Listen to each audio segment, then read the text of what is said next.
Welcome back, lovers of the macabre, to another episode of Perusing the Night Gallery, where we dive into the chilling and certainly thought-provoking stories behind Rod Serling's classic 70s horror anthology Night Gallery. In this episode, we're exploring Season 1, Episode 3, which originally aired December 30th, 1970, and features the memorable stories of The House and Certain Shadows on the Wall. That's right, we've all survived and made it to Disc 2 of the complete series DVD collection. Tonight we're stepping through two very different doors. And not just because one is Gomez Addams' television directorial debut. They may both feature a house. But while one is the subject of a haunting dream, the other is a straight-up menacing nightmare. I'm also going to say it, excluding the pilot, this is the best episode of Night Gallery so far. Before we get started, I'm Adriana Oyster, and I want to thank you sincerely for visiting my channel. Don't forget to hit that like and subscribe button so you'll never miss a channel update from me. All my socials and links, including to my Substack, can be found in the description box down below, as well as other ways to support me and the channel and all my other projects. Now let's step into the gallery and see what secrets await us tonight. A most hearty welcome to those of you whose tastes in art lean toward the bizarre. Our first painting submitted for your approval is an item of real estate, but you won't find it advertised in the classifieds. Oh, it's light and comfortable and altogether well heated, but there's a chill to the place. So bundle up when you look at this one. Our painting is called The House, and this is the Night Gallery. I had to back up when I watched the monologue because I swore that was artwork from the Gorillas. Anyway, our first segment, The House, is based off a story from Andre Morose, hope I'm pronouncing that right, with the teleplay written by Rod Serling. This segment is also the television directorial debut of John Astin, who not only appears in Night Gallery, but is most famous for playing Gomez Addams in the original Addams Family television series in the 60s. I didn't realize before watching Night Gallery that Astin had a little director career going on. He overall directed 3 segments of Night Gallery, various other episodes of different television series, including an episode of Murder, She Wrote in 1986. He also did appear in that series as a reoccurring character, as a resident of Cabot Cove. His most notable directorial work was his 1968 directorial debut of a comedic short film called Prelude, which was nominated for an Academy Award. We open on a woman named Elaine Lattimore, played by Joanne Pettit, in her first of 4 Night Gallery appearances. She's narrating as we see her reoccurring dream of driving in a convertible up to a mysterious house in the countryside. It's shot in this enchanting, wispy way. We see her walk up to the door, knock, then turn around to get back into the car and drive away. The front door opens a crack, but we don't see who answers. She's describing this dream to a psychiatrist as she's presently in an inpatient facility, due to be released the next day. She's been having this same dream for 10 years. She doesn't know where this house is and has never seen a house like it during her life. She says her dream is peaceful. Her voice is airy, and she definitely seems to have a dreamy quality herself. But the way she attacks her sewing project may hint to her lingering anxieties of what will come next. Whether she was there in her own free will or not, we don't know. When she's discharged, we see an older woman with a magazine with a picture of the dream house, claiming that it may be haunted. Miss Latimer, yes. We've seen the last of her, I expect. And good riddance, too. Oh, now, madam, why be unkind? Not unkind, candid. Never cared for the woman. Dreamy. Dreamy. Never walked, just sort of wafted along. Like a wood sprite. Never put her 2 feet on the ground. I like a woman with both feet on the ground. I don't care if a woman has both or no legs on the ground, but I do love a woman with a backbone. Also, I don't know what the hell it is in this segment, but I've listened to it on laptop speakers, earbuds, an external Bose speaker, and during the scene with the psychiatrist, there's this weird clicking sound the whole time. I don't know if it is just me or if that's just some audio error in production. That's the dream, Doctor. It begins? With myself driving. I don't remember getting into the car, though. I just find myself seated at the wheel. And it ends? Always the same way. I get back into the car, and then I start to drive away just as the front door opens. After her release, we see her driving through the countryside, and sure enough, ends up at the same house from her dream. And a real estate agent named Mr. Pugo emerges from the shadows and tells her the house is for sale. Salespeople really do come out of nowhere. They want that sale. She amazes him because she's able to tell him about every single detail of the house from downstairs to up, without him even taking her there, or saying anything more. The house is for sale, fully furnished for $60,000. This obviously makes her shocked at such a big house for such an affordable price at the time. Hell, even now, a full furnished house for $60,000 that big is a steal. He says that the house has had multiple owners, but they all abruptly leave, claiming the house to be haunted. Even though there is nothing dark about the house's history, and the previous owners can't even describe the ghost. He believes there are no ghosts, just psychological hysteria. She finds the house beautiful and welcoming and says she'll take it and wants to move in immediately. He makes a comment that she's different from other lady buyers, because usually they want to check every detail, while she shows resolve and will. 2 words that she says people have never used to describe her. Would you care to see the upstairs? I suppose I should, shouldn't I? No, there's no need. I know all about the upstairs. Oh, it's a beautiful house. It's just what I want. In spite of the ghost. In spite of the ghost. Or perhaps because of it. They're English. Now, who can understand the English? Okay, so he makes that comment about the English, but isn't Joanne Pettit English? In the next shot, she's taking a nap, my favorite activity, and she's having the same dream. She wakes up right at the part of the dream where she knocks, as she hears footsteps and a car driving off in front of the house. I love her outfits in this segment, by the way. Wait a minute. That staircase looks oddly familiar. Yep, you may have guessed it. I'm pretty sure this is the same set from the story The Cemetery, the first segment of the pilot episode of Night Gallery. She goes outside and Mr. Pugo is just driving up. He says that he had just arrived and didn't see anybody leave.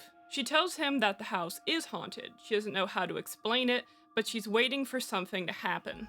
She then calls and checks in with the psychiatrist to tell him that she found her house from the dream, and it's haunted with a daytime ghost. Right when it sounds like, once again, a car is coming up the driveway. She puts him on hold as someone knocks on her door, and she goes to answer it. We don't see her answering the door, but we do hear her gasp. She picks up the phone again and tells the psychiatrist that the person at the door was a ghost, her ghost, and that she is the ghost. And right outside is Dream her getting back into the car. I honestly don't know how she doesn't get an ambulance ride back to the hospital after that call. I imagine the psychiatrist is concerned. She then does the most logical thing ever. She takes another nap. I guess she's chill about shoes on the bed. She has the same dream. When Dream her knocks, she awakens and in slow motion shot runs down the stairs and outside and watches herself drive away.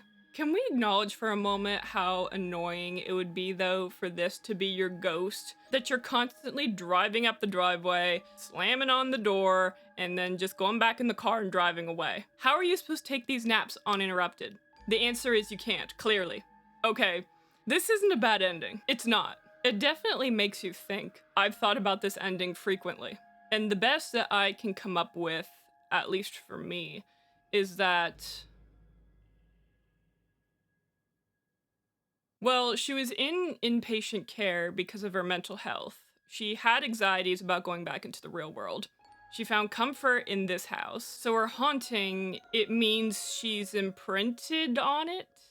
Her little sewing project she's working on throughout the segment is complete once she knows the ghost is her. We actually don't even know really what is real and what's not. What does even being real mean? Maybe this is Edgar Allan Poe's dream within a dream. The real estate agent just appears out of the trees and shadows. Is he a ghost? He certainly has that quality about him. I guess it makes sense as foreshadowing when she is first talking about the dream. The narration ends with the door opening and then the close-up of her eye. Almost like how the portrait for this segment as her and the house as one could be foreshadowing as well.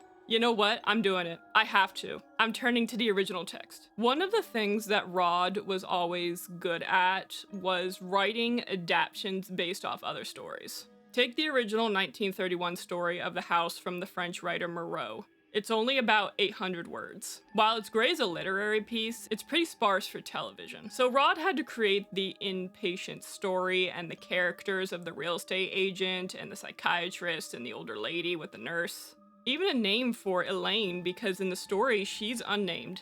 The story starts out with the narration of her recounting her dream, although we don't know in what context. Very reminiscent of Daphne du Maurier's novel Rebecca in the Hitchcock film adaptation. The woman decides to travel through the French countryside to find this house. Once she finds it, she knocks on the door, a servant answers. He tells her that the house is for rent because the owners won't live in it because it's haunted. And it ends with him telling her that the phantom his employers keep seeing is her.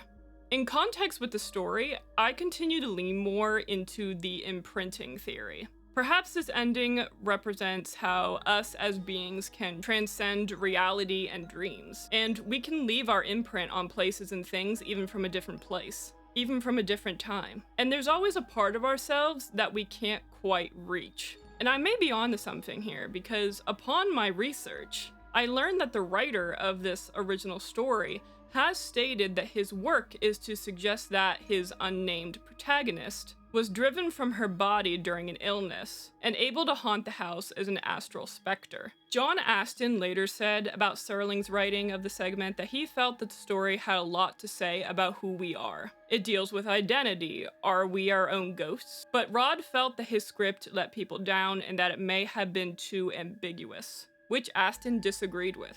Pettit was just like, the ending makes no sense and it's odd. I happen to love ambiguous endings, as I've stated before on video. I feel like they make you think more about what you've just watched or read or heard. Clearly it worked for this segment. Whatever you may take from it, maybe it's just so meta, so philosophical that it's hard to pinpoint exactly what its meaning is. What I do know is that it's an interesting look at an inverted ghost story. Usually ghost stories take place at night in an uninviting house with a terrible past. But all these expectations are flipped. And Astin's directing adds such an atmospheric eeriness, and with Pettit's chill and soft demeanor, the story feels like an ultimate dream brought to life. The least permanent, the most fleeting of man's proof of existence is shadow. It comes and goes with light, hours of the day, point of the sun, angle of the moon.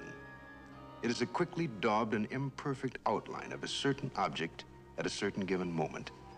This painting is called Certain Shadows on the Wall.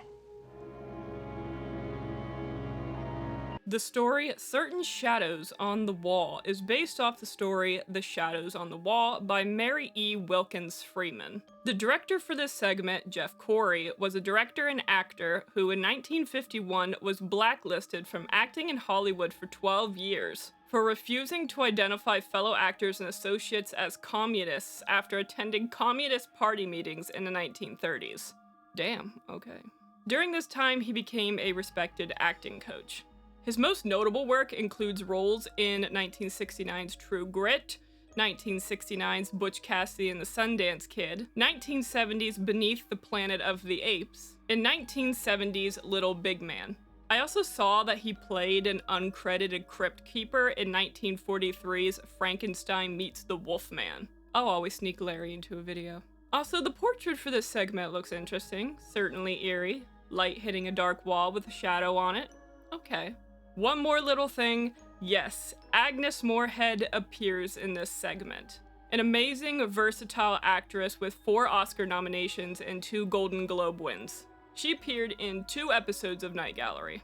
Rod Serling fans will remember her starring in the memorable and iconic episode The Invaders from the original Twilight Zone series. Her most memorable roles include Mary Kane in 1941's Citizen Kane from My Boy Orson Welles, and Orson's 1942 film The Magnificent Ambersons as Fanny. She also appeared in 1964's Hush Hush Sweet Charlotte as Velma Crothers, and played Endora in the TV series Bewitched from 1964 to 1972. One of the other sisters is played by Grayson Hall, who people remember from the TV series Dark Shadows from 1966 to 1971. And the other sister is Rachel Roberts, who was in 1974's Murder on the Orient Express, and was a Best Actress Oscar nominee for her role in 1964's This Sporting Life. The brother is played by Lewis Hayward, who was in 1945's And Then There Were None. So we got Agatha Christie references here, that's cool. Now to the story. The brother of the family, Stephen, is reading Charles Dickens to his oldest sibling, Emma, while she is sick with some unknown condition. Their whole lives, she's always been the ill one. Stephen is also a doctor, and he gives her some medication before leaving her for the night. I love the shadow work during this scene. The other two sisters are Rebecca, who's very sweet and smiling, and Stephen speaks to like she's a child, and no BS brunette Anne. I would date both of these women. Not at the same time, of course. It's revealed that they all gave up their lives to become caretakers to Emma in their childhood home. Stephen feels that he's been affected the most because he waited on his sister daily for 25 years after leaving the private practice he ran. Anne reminds him that he didn't leave anything, that he ran his practice into the ground because of his gambling addiction. Rebecca urges them to stop fighting because she wants everyone to come together and be a family. This is interrupted by a crash upstairs, and Stephen is ecstatic to find Emma to be deceased. Bleak House. How fitting. And I'm pretty sure that's the staircase again from the previous segment in the cemetery. They are getting their money's worth out of that set. Rebecca's crying, Anne's comforting her, Stephen's on the phone already informing the masses to move forward with the funeral. Its celebration is interrupted by Anne's gasp, as there on the wall is Emma's shadow. Fast forward, and it's the end of the funeral. The service just like how Emma wanted. Incredibly small and simple. Stephen is still stressed because no matter how he moves the furniture and lights, the shadow still doesn't leave that wall. He shouts and a light blows up. Anne encourages him to have dinner. Dinner is then interrupted by a phone call by the funeral home, in which Stephen refuses any verification on Emma's cause of death, as he is hellbound that it was death by dyspepsia. In case you don't know, he's saying she died by indigestion. And if looks could murder, then the look that Anne gives him the entire phone call would make him vanish without sign of a body. Anne contemplates in front of the shadow, angering Stephen, who accidentally breaks the glass right over Emma's image in the family picture. He says he's going to paint over the shadow, but she's on to him now and questions how Emma actually died. In the next scene, Rebecca delivers Stephen tea while he's in his study. They confirm that paint on the wall didn't cover the shadow. When she questions the paperwork he's currently doing, Stephen reveals his plan to sell the house and everything in it, leaving Rebecca and Anne to have to find somewhere else to live. He doesn't care that Emma wouldn't like his plan, saying that her and the house turned everyone in the family as their caretakers. Rebecca then whips out a bottle of pills and kindly returns them to Stephen, saying she found them on the stairs, and that they're just sedatives, right? To help people go to sleep. Then she kindly encourages him to drink his tea, as it'll make him feel so much better, as she leaves and slowly closes the door, close up on the teapot. Where did you get that? You must have dropped it. I found it on the stairs. They're the sedatives, aren't they? Yes, that's what they are, yes. They're just to relax you, aren't they? And to help you sleep. Let me know if you want any. Oh, I'm sleeping very well, thank you, Stephen. Drink your tea, dear. You'll feel ever so much better.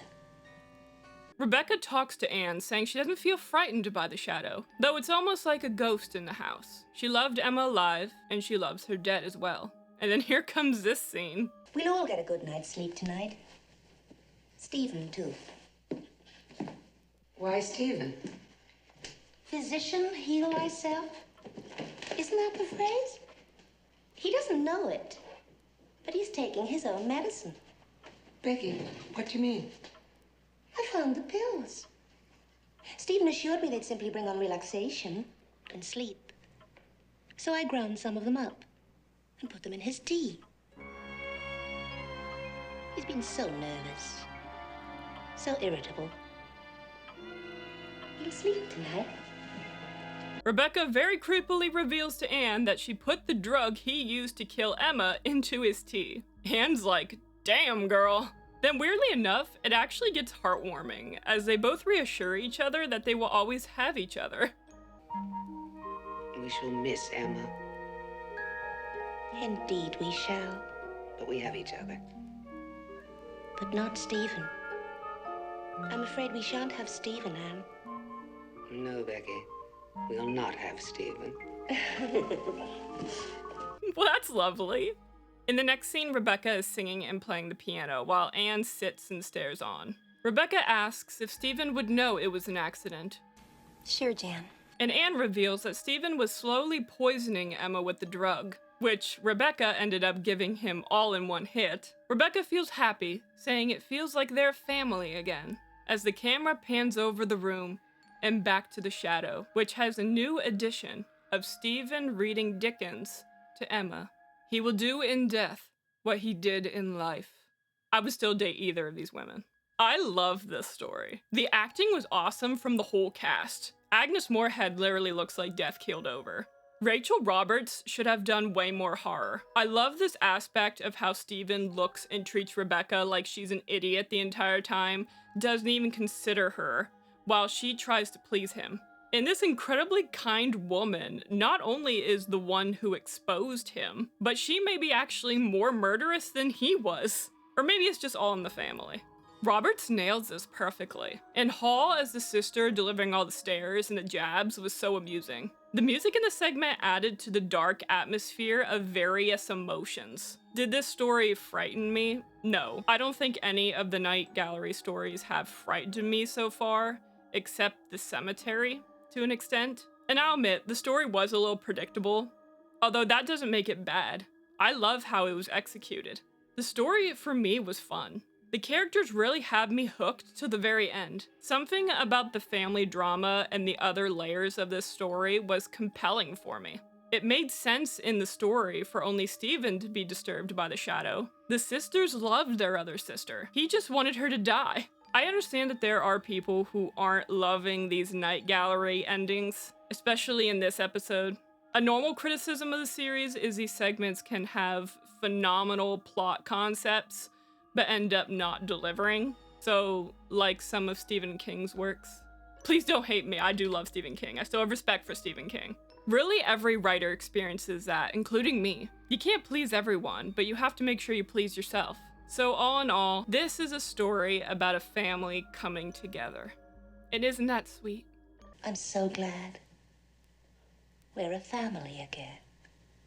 It's interesting how similar these two stories are in this episode. How both involve ghosts that subvert what we know of the conventional ghost story. Ghosts that don't instill fear into every being they encounter. After all, ghosts and comfort aren't often two concepts put together. I would love to hear your thoughts. Please let me know what you thought about these segments down in the comments. Were you entertained? Were you sexually aroused? Were you confused? Were you all of the above? Again, I'm Adriana Oyster, and thank you so much for joining me on this trip perusing the Night Gallery. I appreciate all of you. And don't forget to hit those like and subscribe buttons so you'll never miss a channel update from me.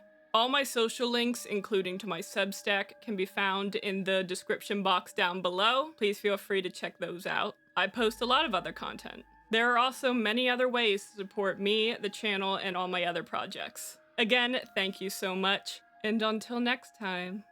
You are an inexhaustible source of rhetorical questions. Drink your tea, dear. You'll feel ever so much better. I like a woman with both feet on the ground. I'm hard-pressed to determine which you're more inept at, gambling or the medical profession. You're certainly not much at either.